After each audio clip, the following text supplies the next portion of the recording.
I was trying to get it out of the way before the camera came on. Well, it's cheaper than The same. Where is the chair? At the Citadel Alumni House, which is right next to the Corps of Engineers. So honored. I sat with Citadel Beach Foundation. Yeah. I sat right next to one of the people that interviewed. Oh. Yeah, his wife. She used to be back in the Louisiana. And her name's Susan. We Chris. Yeah, right. All right. Lovely. Good morning, everyone. Welcome all of you who are visiting today with us. We thank you for coming and joining us, and I particularly want to welcome Rory Cartier to Patriots Point. He's been drinking water out of a fire hose for about a week or so now, and we're really glad to have you here, Rory. Looking forward to it. So in the next few years. So we'll get moving into the agenda. The agenda is in front of you. Are there any changes to the agenda? If not, Move for approval. it'll stand approved as presented. Previous minutes you were sent earlier. If there are no additions or corrections to the minutes, they will also stand approved if there are no objections. We're delighted to have Austin Middleton and General Dawson with us today. Yeah, General Baldwin. Baldwin, I'm sorry, Yes, sir. my mistake. With the Patriots Point Naval and Maritime Museum. They wanted to have some time to talk with us a little bit. So, guys, awesome. Is there anywhere I should speak from, sir? Or Just the just podium right or- in here, some Okay. probably be good. I'd be happy to stand right here.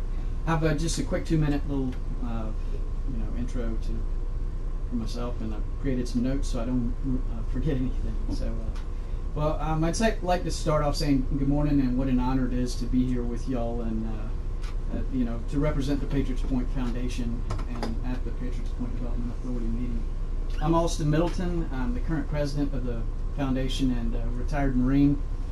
I grew up across the river, the Cooper River, and served from 1986 to 2012, and went to Desert Storm, Iraq, Afghanistan. The Patriots Point Foundation is a board of local patriots and volunteers who meet monthly. Includes Major General Baldwin, who was retired from the Air Force as the Chief of Air Force Chaplains. Mary Ragnar is the wife of retired Major General Mike Ragnar. Lieutenant Colonel Phyllis Sheffer, a member of the South Carolina State Guard, and a few other vital members who are bankers, lawyers, businessmen and women. Everything the Patriots Point Foundation does is pro bono. The foundation has been raising money for the last 45 years to support Patriots Point, and we have a good sized down payment which we've set aside for a Veterans Chapel here at Patriots Point. One of our biggest donors was Myrtle Riggs, and she was the aunt of Billy Craver. I think I heard his voice earlier, so. Billy, you there? Yep, I'm here. Hey, Billy.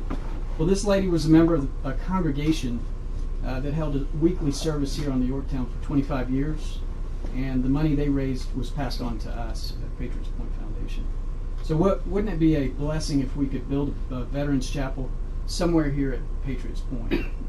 Our mission at Patriots Point Foundation is to honor the legacy of Myrtle Riggs and her congregation by advocating for the construction of a modest chapel for veterans in an appropriate location at Patriots Point.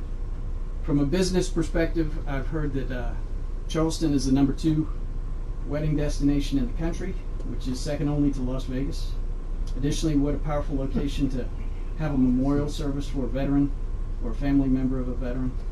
Now I'd like to present Major General Charlie Baldwin to discuss the white paper that I'm going to pass out. Thank you. Yes, sir. Good morning. Thank you very much for the privilege of being with you today. I'm Charlie Baldwin. I was born into an Air Force family. My dad was a World War II guy and stayed 20 years after the war. I went to the Air Force Academy, graduated in '69, became a pilot, had 2 tours in Vietnam flying airborne early warning and then the Jolly Green Giant rescue helicopter here. After 5 years of flying, I resigned my commission, went to the seminary, became a Baptist preacher, and got back in the Air Force as a chaplain and served for 30 more years as a chaplain. And I was in the Pentagon on 9/11 when the plane hit the building. I was attending the Chief of Staff's staff meeting and so forth. And I had the great privilege of going to Iraq and Afghanistan 8 times as the Chief of Chaplains to visit the troops. And so that's kind of my background here. I've been very blessed, as we preachers like to say, to work with the foundation and do some things in the community to honor the veterans and their families. So I'm rather new to this argument or this desire for to build a chapel here at Patriots Point. I'm a little aware of some of the history that's gone before, and the white paper says the name we recommend is a South Carolina Veterans Chapel.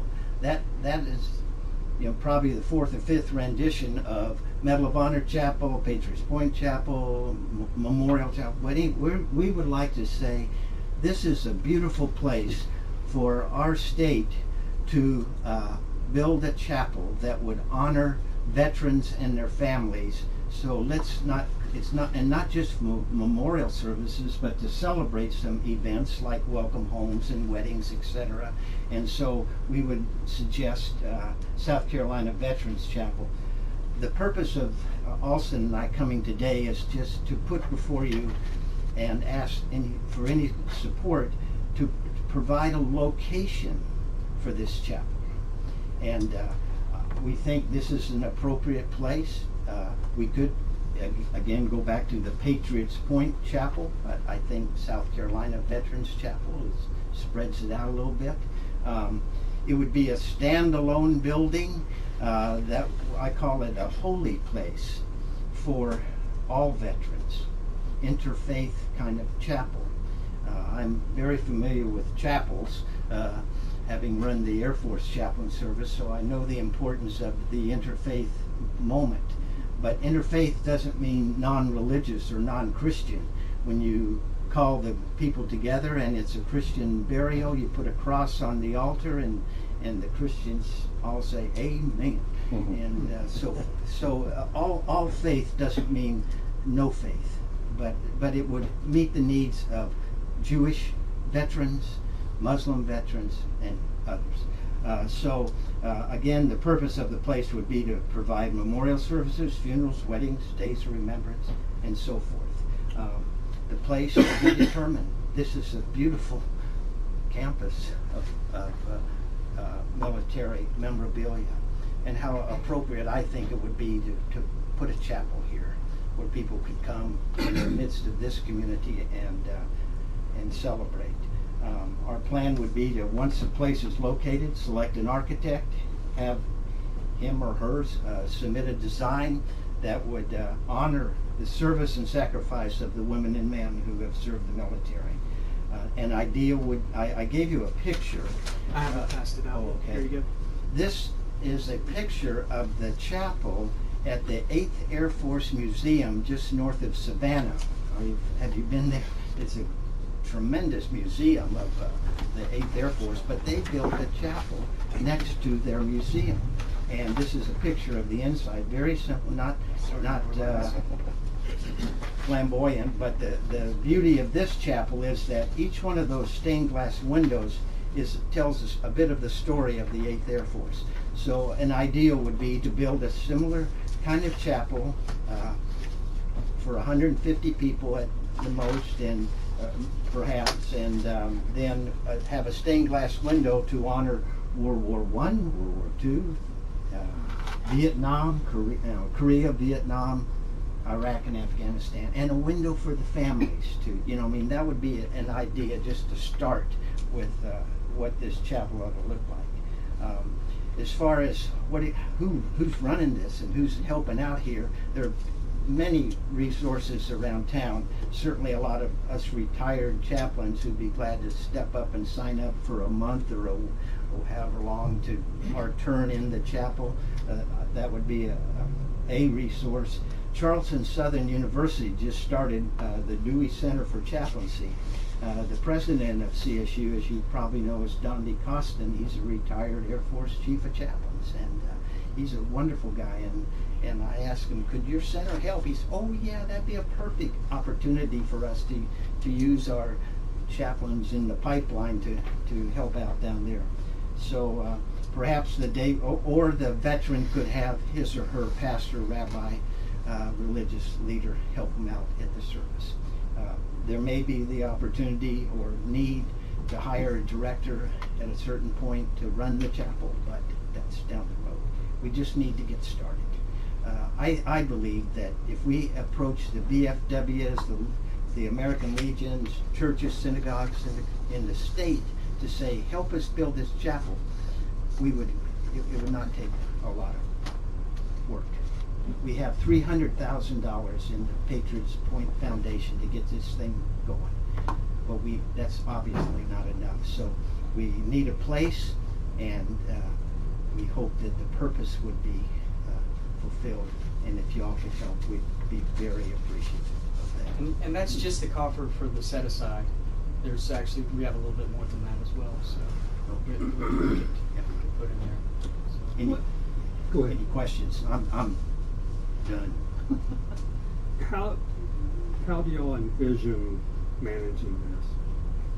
If you were to build this chapel, are you looking for us to manage it, or are you? I wouldn't want to put that on y'all. I mean, it would obviously y'all would have total discretion on how it's managed, but we would, as the general said, look to retired chaplains from the service primarily, and probably set up a committee of some sort to run it and manage it. Having chaplains available for the services and things is one thing, but managing it, maintaining it, scheduling it. I actually think, sir, that the 8th Air Force Museum has a person on their staff that manages the scheduling of the events, the chapel, and things like that, setting up weddings. Of course, they make money. It's a money-making event. Weddings are not free. So would you envision building it and turning it over to us? We don't know, sir. But I think I would yes. I would vote for yes. But if in fact the overall plan, the business plan, would include hiring a director of the chapel and putting an office in the back, whatever, where she could run the place, schedule the events, and so forth. But I mean, we're already set up. We already have events. Yeah, that could be put right into that. yes. Anyone else? What's the Have size? thoughts? So we were thinking Square about footage? 150 people. So the square footage, we hadn't really nailed that down. But as I said earlier, a modest chapel. I mean, Okay. nothing. Do y'all have an idea what the total cost would be? Roughly $1.5 million, I would guess. We're probably a third of the way there. But really, without a piece of real estate to say, hey, this is coming, there's no way to do some serious fundraising on it. So How big would you say the footprint of the one in Savannah is?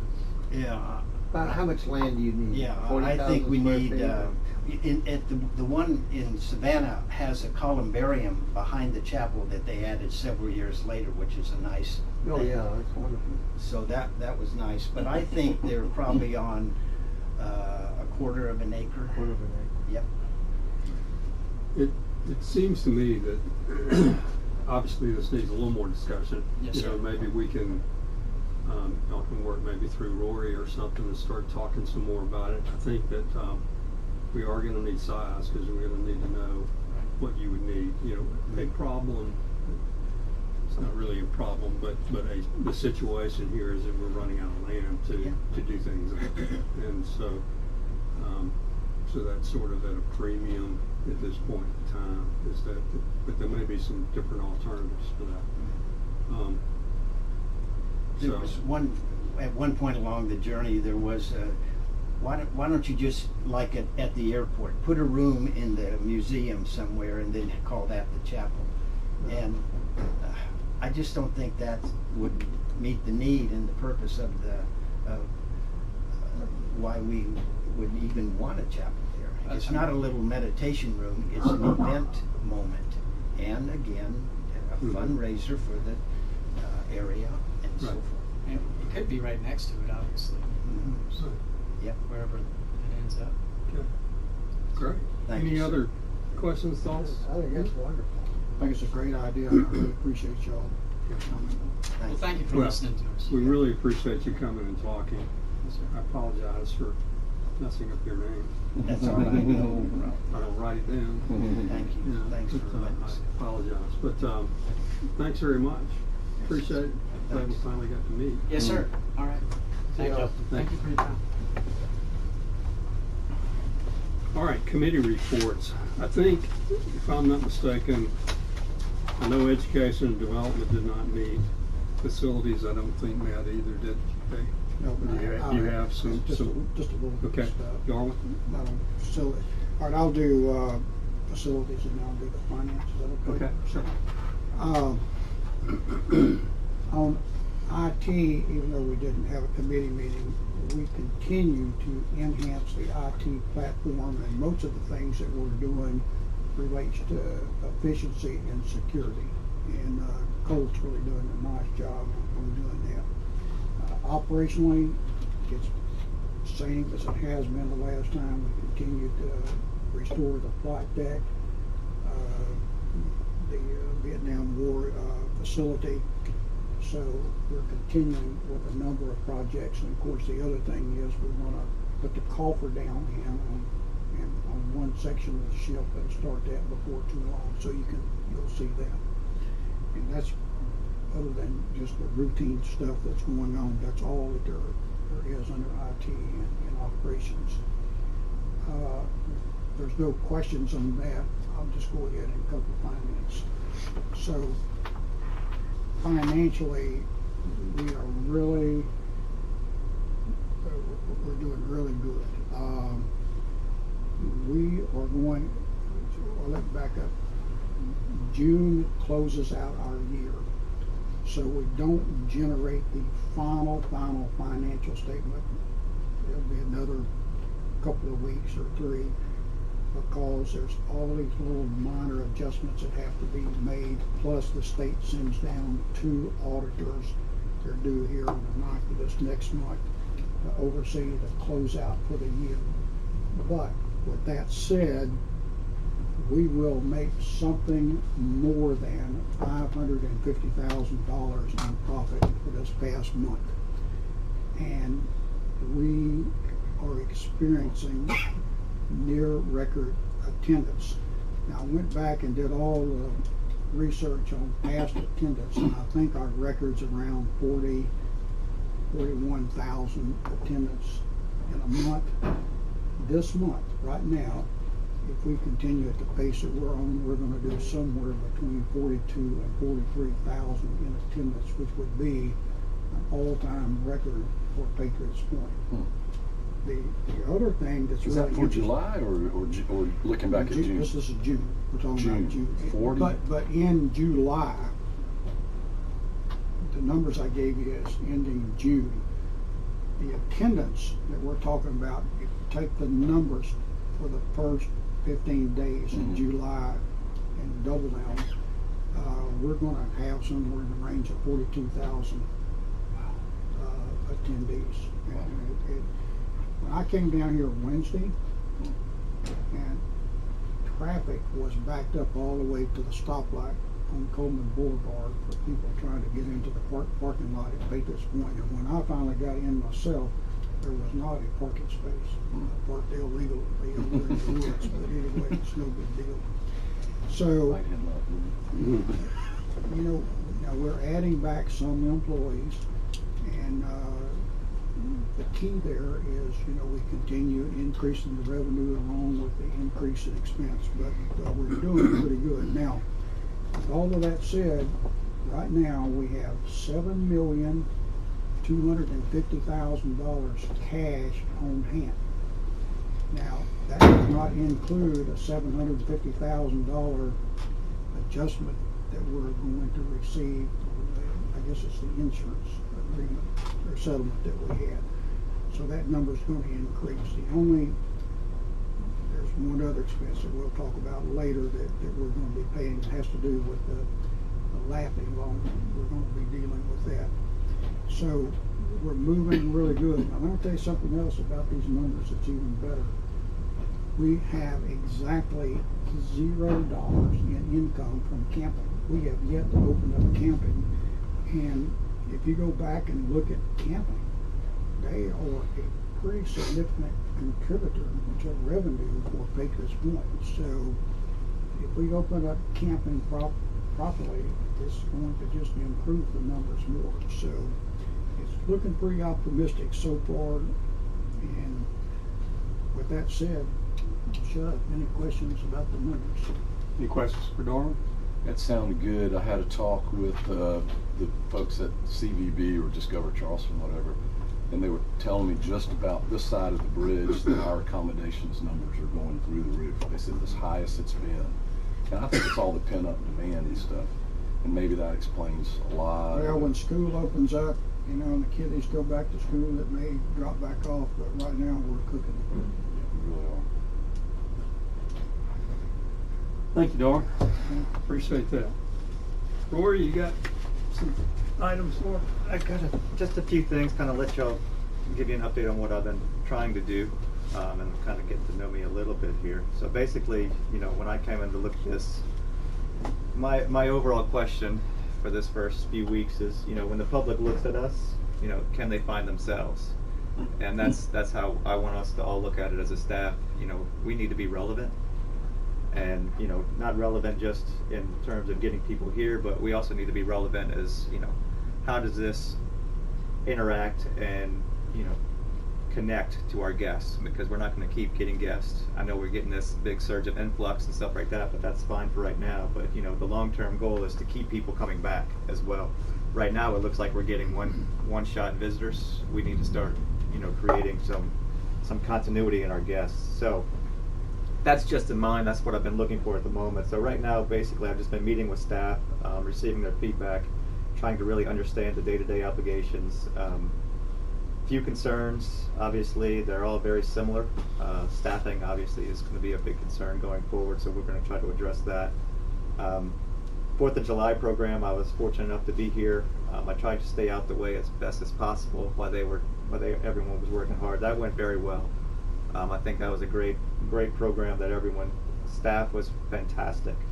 I've been shadowing some of the tours, whether they know it or not. I've been shadowing some of those tours. Those look pretty well. But there's always room for improvement in some of this stuff. And then I've just been trying to interact with some of our guests to kind of get some of their feedback. And, you know, right now we're looking at about 70-30, 70% are extremely happy, 30% we could be doing better. So that's always something to take into thought as we move forward. Also looking at the budget, like I said, we're going to do I am going to tinker with the budget a little bit and look and see where some focal points need to be based on talking with staff moving forward. And then the big thing for me right now is going to be strategic planning. Talked to Wayne earlier about that, but I'd like to get the board first into a strategic planning session, probably do an offsite. I've got a few calls next week with some consultants. Some of them are, you know, very highly recommended, so I'm going to see what they can do, see what they can offer and timeline and stuff like that. But I'd like to get the board up there first to do that. That way we can get that 30,000 foot view of where we actually want to go, and then after that we can work with staff to make sure that we know how to get there. So that's important. Right now, I don't want to sound negative or anything like that, but right now we're a little bit rudderless. We don't necessarily know what direction we particularly want to go into.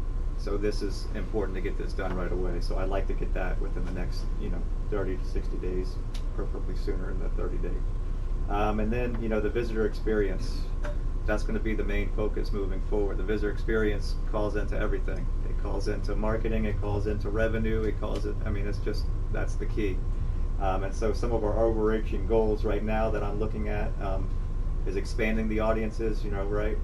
I know inclusion and diversity, those are going to be the two most important things that we need right now. And when I talk about diversity, I'm not just talking about race, I'm talking about race, age, gender, and interest. What we can hit.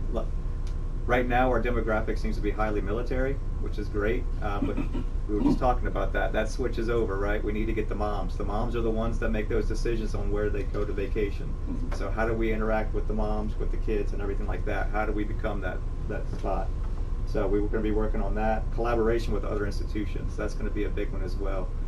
That allows us to get our name out there more, and it also takes some of the heavy lifting off us. So some of our events and stuff like that we don't, we can share that responsibility. So it's kind of a 2-for-1 on that one. We do need to continue to research and re-examine the content of our exhibits. So that's going to be another key. Those exhibits, they're good, but they can be better. So we're going to need to upgrade those at some point, sooner rather than later as well. And then keeping a nice schedule of rotating artifacts more regularly.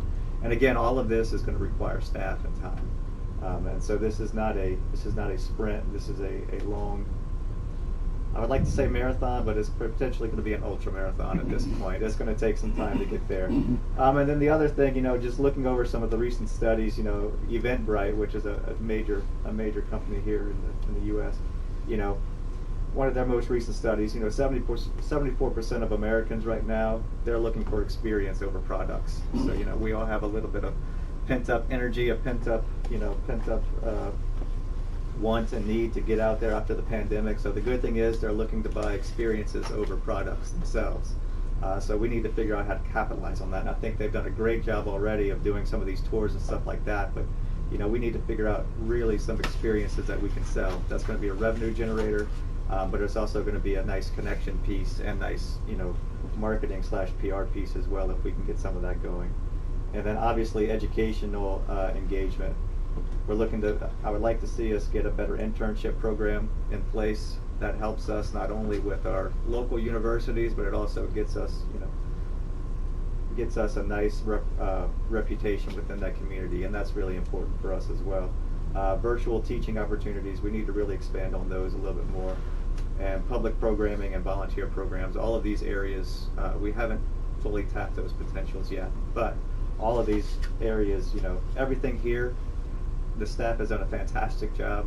But now that we're starting to reopen up and grow, I think we can really do some good things here. And all of this is a circle. It all comes back. So one good program relates to, revenue source. It relates to increased attendance. It adds up to everything. So we're all connected here. And then procedures and engagement. Right now, safety protocols are in place. I know we hit on this a little bit, but the last thing we want to do with stuff happening right now, we don't want to be overcautious, but we definitely need to have our finger on the pulse here. We know about the Delta variant. We know about, some counties are going back into mask mandates and stuff like that. I'm not saying we want to overreact, but we definitely want to be in a situation where we can react if we need to be, because we don't want to take that long step back and be shut down again. So, I've been in touch with several committees with AAM and stuff like that. So we're in touch with other museums about how museums go about taking that step if they need to, without taking the drastic step of closing back down again. But that is important to keep forward.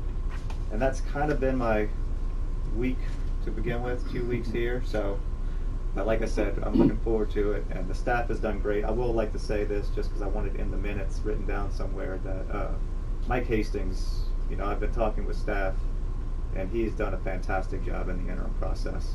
So all staff seems to have done really great in adapting to the situations, but him in particular seems that he's really stepped up. So I'd like to recognize that effort that he did. So I think it's a softer landing because of him, so I really appreciate that. So that's all I've got. Any questions for Rory? By the way, Thank you. Let's go in. Thank you. And maybe next month when Mike is here, Yeah. we can all thank him. I agree with your assessment. He's He was a done a fantastic tremendous person. job. Tremendous job. under tough circumstances. So, and as all staff, as you noted, and I want to also thank everybody for the 4th of July. Yeah. I know it was a great event. Keith up there running stuff, it was, you could feel the energy that everybody was happy to be back and be out. Right. So, Did you feel any objection to the ship being closed? No, not really. Because all the action's out there. You got your food trucks, the music, everybody's got their chairs and their coolers. And most of the people I saw would have rather been out there than on Well, the, that's yeah, what I was gonna yeah. say. yeah. So, kudos to everyone for that. Awesome job. One thing I will say, just walking around and talking to people, I would say the majority were not from Mount Pleasant. They were from lots of other places, which is good for Patriots Point. Hmm. Yeah. Mount Pleasant people knew what the parking was like. Yeah, I know how long it takes to get out. Uber is our friend. Yeah. All right. Thanks, Rory. Any public comments? Anyone? Seeing none, Chair will entertain a motion to move into executive session for the purpose of discussing contractual, legal, and personnel matters pertaining to Patriots Point. So moved. Second. All in favor? Aye. Aye. Opposed? Ayes have it. I don't expect this to take too awfully long, guys.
You're up, Chris. Yes, sir. Okay, we're back in open session. There were no decisions made and our votes taken in executive session. There's one sort of unexpected thing that we need to take up. Bobby, I understand there's an event coming up and they need Well, it's actually coming up in September, but the Air Force it's their annual ball, and they are in the process of selling. They would want to sell additional tickets for their event. They've been here at least 6 times that I can recall. And they're all about the COVID and all of that, and they want to get permission to go ahead and sell an additional 150 tickets for the event. We've already started doing the Navy graduations again. That's 500 people. We're doing 2 graduations every session they're here. We actually have 2 of them set up, lined up for the 13th and the 27th of August already. And I've generated actually 17 contracts all the way through 2023 for the Navy. So we're kind of there now. And this event would be in the hangar bay? Yes, sir. It'd be in Hangar Bay 3. We're talking about 500? 500 people. Is that the limit we need? 700? It's 350 is the limit right now. We have Right. a youth event that's coming up. It's been postponed twice. That's coming up in the same time frame. They're going to be using actually 3 sections of the ship: the flight deck, Hangar Bay 2, and Hangar Bay 3. So they'll be spread out as well. And that's at the same time? Not at the same No, time. okay. They're several weeks apart. But So that's another event that needs. Yeah, and that, yes, sir. And they're only at 450. So this is called Young Life. It's a youth group, just headquartered out of Charleston here. So what do you need? I just need what we need is we need to approve permission these 2 events to approve the events, and then as we're moving forward, Wayne, we're getting a lot of requests for events now. We're actually having to turn events away because we can't support the dates because of other events. And we're booking events all the way into 2024. So people are really wanting to start conducting events again on the Yorktown. A lot of we have at least a dozen that are pending just for this year, and I think some of them will be larger events. So if we were able to just, not necessarily today, I'm more concerned about those 2 events, but if we were able to raise the number of guests to have events aboard the ship to 500, I think that would suffice. What safety precautions do we have in place for any of these events? Each event planner to those events have to follow the protocols of the state of South Carolina and CDC when they conduct events aboard the ship. And right now, all of those events are in compliance, or will be in compliance for those events. And they have to have COVID plans and all that. Yes, sir. Stuff, right? Mm-hmm. Okay, so you've got 2. I think what I would suggest is that we consider the 2 events you have currently. Yes, sir. And as I noted, as I mentioned before, you got up here was that maybe if the staff has a different outlook going forward beyond that, maybe we can talk about that in August, but on the Yes, agenda sir. in August and look in general if we need to change that and make it simpler. Yeah. Is that? Why couldn't we go to 750 so that the public would know we can do it? And we would get larger events, like for the Air Force. And, if we're gonna approve a higher number anyway, why don't we just raise our number now from the 350 to 750? And I would like to I would not like to do that at the moment. Okay. I'd like to be able to do event by event right now. We still don't know what's happening The D. with D, what's going on with everything else, and Okay. you know, if the state if this happens and an outbreak happens, the state's not going to shut down, but we could easily be shut down because of this. So I would like to be sure that we take it by case for right now, just so we don't have to take that major step backwards. That's just my recommendation to it. So, the chair would entertain a motion to raise the limit to 500 for 2 events. The Yes, sir. Air Force And the Young Life, which and is the Air Force event and the Young Life event. Yes, sir. Coming up in the next few months. So moved. Second. Second, is there any further discussion? No, sir. Good. Hey, I don't sit in on these things. It is actually the first time I've ever talked to one in You did well. If there is, there's no further discussion, all in favor of the motion? Aye. All opposed? The ayes have it, it's unanimous. Thank you got very your much. I'll get to increase work there. soon. Appreciate it. Thanks, Bobby. Thank you. Yes, sir. Thank you. All right, any other business to come before the board? If not, we stand adjourned. Thank you all so much for coming. I think I enjoyed it, man. You think you did? Appreciate you getting us out.